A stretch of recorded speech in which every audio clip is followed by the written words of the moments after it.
How to paint gnomes. If your favorite garden gnome lost his color, dress him up again with fresh paint. The perfect paint for the job depends on what the gnome is made of. Resins and plastic require a specialty paint. Seal the gnome afterward with a spray on UV protectant clear coat. Gnome-Washing Time. If the gnome has been outdoors for a while, it may need a bit of a cleanup before painting.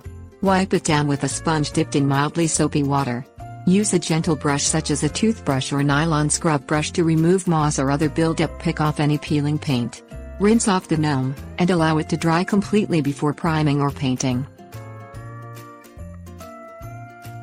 Prime time. Prime the entire gnome with a spray primer. If the gnome is made of resin or a plastic-like substance, use a primer designed for plastic instead, otherwise it won't adhere. Place the gnome on top of newspaper or a tarp. Then spray in even, overlapping bursts while holding the can 12 inches or so from the gnome's surface. Flip the gnome over and prime the other side once the primer is dry to the touch. Warning: use spray primers and paints only outdoors or in a well-ventilated area to avoid breathing in fumes. Painting the gnome.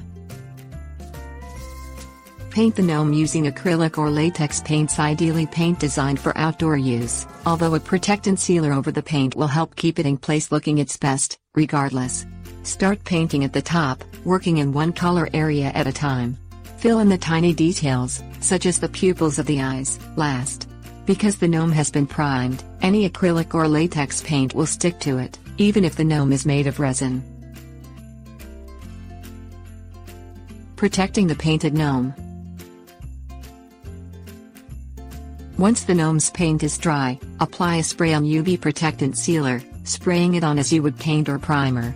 A clear sealant designed for outdoor use works on any painted gnome surface, or you could use a non-yellowing exterior latex concrete sealer if the gnome is made of concrete.